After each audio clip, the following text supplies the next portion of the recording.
Apa nih? Astagfirullahaladzim. Dah tunggu tidak kejadian gendut. You didn't have to cut me off. I can never thought we were nothing. Don't need your love. You treat me like a stranger and I feel so low. Yeah, so low. Had a friend got you. Change your number.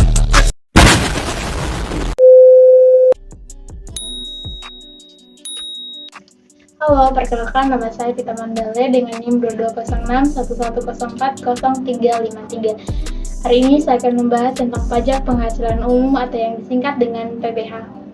Pajak penghasilan umum adalah bentuk pajak yang dikenakan pada penghasilan yang diperoleh oleh individu atau badan usaha. Pajak ini mencakup berbagai jenis penghasilan seperti gaji, upah, keuntungan, usaha, dividen, bunga, sewa, dan lain-lain. Tujuan utama dari pajak penghasilan umum adalah untuk membiayai pengeluaran pemerintah dan mendukung program-program publik.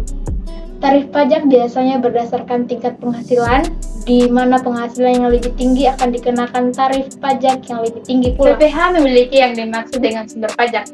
Sumber pajak PPH adalah segala sesuatu yang memiliki potensi untuk memperoleh penghasilan dan menjadi sasaran untuk dikenakan pajak penghasilan.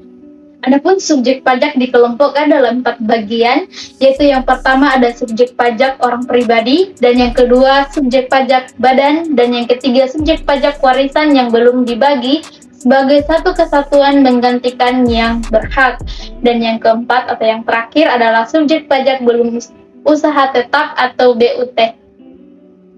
Subjek pajak memiliki pengelompokan lain, diantaranya adalah yang pertama ada subjek pajak dalam negeri, meliputi yaitu orang pribadi, badan dana warisan belum terbagi, dan yang kedua subjek pajak luar negeri, meliputi orang pribadi dan bentuk usaha tetap. Adapun perbedaan subjek pajak dalam negeri dan subjek pajak luar negeri meliputi yang pertama, kalau dari sisi penghasilan, subjek pajak dalam negeri yaitu penghasilan di Indonesia dan luar negeri. Sedangkan dari sisi penghasilan, subjek pajak luar negeri itu menghasilkan di Indonesia.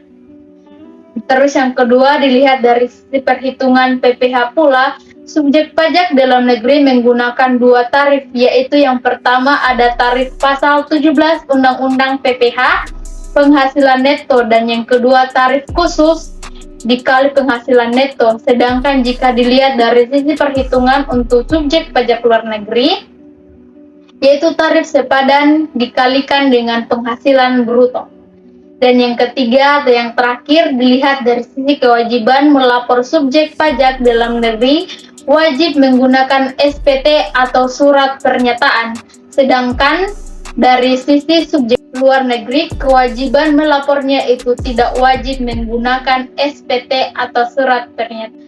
Setelah tadi membahas tentang subjek pajak, sekarang kita masuk dalam objek pajak. Objek pajak dalam PPH adalah setiap tambahan kemampuan ekonomi yang diterima atau diperoleh wajib pajak, baik yang berasal dari Indonesia maupun luar Indonesia, yang dapat dipakai untuk konsumsi atau menambah kekayaan wajib pajak yang bersangkutan dengan nama dan dalam bentuk apapun. Objek pajak memiliki 4 pengelompokan, yaitu yang pertama ada penghasilan dari hubungan kerja dan pekerjaan bebas, yang kedua penghasilan dari usaha dan kegiatan, dan yang ketiga penghasilan dari 4 modal, yang keempat penghasilan lainnya. PPH memiliki 4 fungsi, diantaranya yang pertama fungsi anggaran. Contoh fungsi pajak ini adalah menyediakan fasilitas kesehatan, pendidikan, infrastruktur, dan yang kedua fungsi mengatur. Contohnya untuk melindungi produksi dalam negeri. Pemerintah menetapkan biaya masuk yang lebih tinggi untuk produk luar negeri. Adanya kebijakan pajak bisa mencerminkan kebijakan perekonomian sebuah negara. Yang ketiga, fungsi stabilitas. Fungsi pajak satu ini bisa dilakukan antara lain dengan jalan mengatur perbendaharaan uang di masyarakat, pemungutan pajak, penggunaan pajak yang efektif dan efisien. Yang keempat, fungsi redistribusi pendapatan. Pajak ini digunakan untuk membiayai semua kepentingan umum, termasuk juga untuk membiayai pembangunan yang dimaksud seperti pembangunan ekonomi yang menciptakan lapangan pekerjaan terbuka. Lapangan pekerjaan dapat mendistribusi pendapatan masyarakat secara merata. Adapun manfaat pajak bagi masyarakat yaitu yang pertama, fasilitas umum dan infrastruktur seperti jalan, jembatan, sekolah,